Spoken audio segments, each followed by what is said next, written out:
Olá, meus amigos, sejam a própria bênção, sejam a própria fonte, sejam a própria bênção por onde quer que você vá.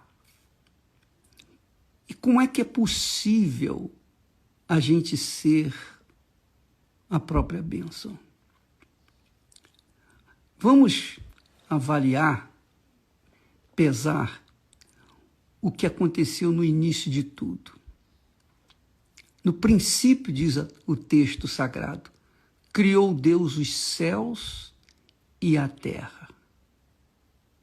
Depois diz assim, e disse Deus, haja luz, e a luz veio à existência. Quer dizer, com a palavra, Deus trouxe à existência não só a luz, mas tudo que existe na natureza, toda a grandeza dele foi criada com a sua palavra. Somente o homem ele criou com as suas próprias mãos.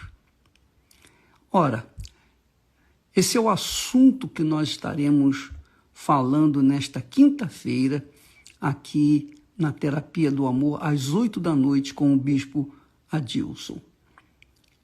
Tudo começou com a palavra. Tudo começa com a palavra.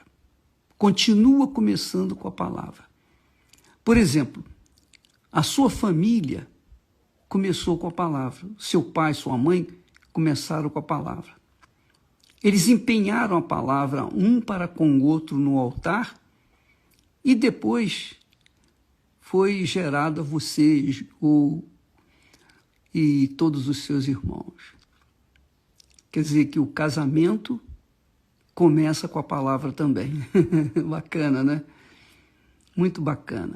O casamento começa com a palavra. Os negócios começam com a palavra. Quando você vai fazer um negócio, você começa com a palavra. Você vai fazer uma compra, você usa a palavra. Me dá isso, me dá aquilo. É assim. Tudo começa com a palavra. O namoro começa com a palavra. A vida começa com a palavra. Deus empenhou a palavra dele e a honrou. Jesus é a palavra empenhada e honrada por Deus, o Deus Pai. E se nós observarmos bem a palavra ou as palavras que pronunciamos e honramos, nós vamos constatar que a vida vai começar. Uma vida nova, quando nós empenhamos e honramos a nossa palavra. É claro que no mundo hostil, no mundo mau, no mundo onde os valores morais estão deixados de lado, já não é mais costume, é difícil você honrar a palavra. Se empenha a palavra à torta e à direita, mas não se honra, não se tem honrado essa palavra. E por conta disso, as pessoas sofrem. Você sabe, a Bíblia ensina, fala que na língua está o poder. Na língua está o poder da bênção ou da maldição, da vida ou da morte. Então, quando nós falamos, nós transmitimos vida ou morte, bênção ou maldição. Tudo depende da palavra. Tudo começou com a palavra. E tudo continua, tem início com a palavra. Você, amiga e amigo, que empenhou a sua palavra no altar, talvez você nem tenha observado isso, nem eu observei isso quando me casei. Mas no altar, todos nós queremos casar no altar, é ou não é?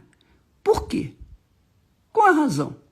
Por que as pessoas querem subir no altar e empenhar a palavra? Porque, de alguma forma, o altar tem uma atração especial para formalizar um evento por toda a vida. O altar é como cartório. No cartório, você assina perante o tabelião e fica registrado o que você assinou, o compromisso que você assinou ali. No altar, você registra o empenho da sua palavra com a pessoa com quem você está se casando. E se você desonrar essa palavra, então você não pode se esquecer que o altar, a testemunha é o próprio Deus na pessoa do Espírito Santo. Ele está vendo, ele está assistindo. O tabelião não vai ver se você está cumprindo a sua parte. Ele sabe que está lá escrito, seu nome está assinado. Mas Deus vê tudo que você prometeu, as palavras que você empenhou no altar. E se você não honrá-las, então você vai colher os frutos da desonra. Então, muitos casamentos são fadados ao fracasso porque as pessoas não dão valor à palavra empenhada no altar. Elas não dão valor, elas não prestam atenção que Deus é a testemunha fiel ali no altar, onde foi empenhada a palavra de cada um.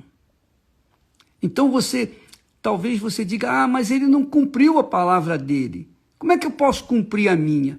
Minha amiga e meu amigo, nós não temos nada com os outros. Você casou, você empenhou a sua palavra, e a sua palavra é super importante. É a sua palavra que vai trazer vida ou morte. Você empenhou a sua palavra, você deve honrá-la. Do contrário, você vai colher os maus frutos da desonra da sua palavra. Se o marido ou a esposa não honrou a sua palavra, isso é problema deles. Eles vão colher os frutos da desonra da sua palavra. Mas você, como uma pessoa de Deus, uma pessoa que se diz de Deus, se diz crendo em Deus, no Senhor Jesus, então você tem a obrigação de honrar a sua palavra, custe o que custar. Deus, minha amiga, para Deus, a palavra é muito importante. É o mais importante. Tanto é que Jesus é a palavra, é o verbo, a palavra, empenhada por Deus e honrada por Deus. Então, Jesus é a palavra prometida e honrada por Deus. E Deus dá muita importância à palavra. Não adianta você ter fé na palavra de Deus e não obedecê-la. Não adianta você crer em Deus e não crer em si, na sua própria palavra. Não adianta você crer em Deus e andar com a palavra da mentira. Não dá certo, não funciona. Então, no dia 23, nós teremos um casamento. As bodas do Cordeiro, as bodas com o noivo. Então, quem estiver disposto a casar, quer dizer, a empenhar a sua palavra com Deus, que aí você não pode brincar, não é uma tentativa, não é uma aventura. Quando a gente empenha a palavra com Deus, aliás, sem mesmo empenhá-la, só em pronunciá-la, Deus está vendo o que está por detrás daquela palavra que nós falamos. Mas imagine você fazendo um pacto com Deus, com a sua palavra. Seja você pobre, rico, seja você uma pessoa da classe baixa, média, alta, Não importa, você tem a palavra. E a sua palavra tem valor, extremo valor para com Deus. Então, avalie isso. Quantas e quantas vezes você gemeu, sofreu, nós erramos, nós falhamos, porque nós empenhamos a nossa palavra e falhamos, e não cumprimos. Ora, minha amiga e meu amigo, a Bíblia ensina que com a palavra tudo se criou, tudo se formou, e a nossa vida se forma com a palavra. Nós estaremos falando sobre esse assunto nesta quinta-feira, na reunião aqui da Terapia do Amor, aqui no Templo de Salomão, às 20h, e você é o nosso convidado. Que Deus abra sua mente, o seu entendimento, para você poder perceber e captar a vontade dele para a sua vida. Sejam abençoados em nome do Senhor Jesus. Amém.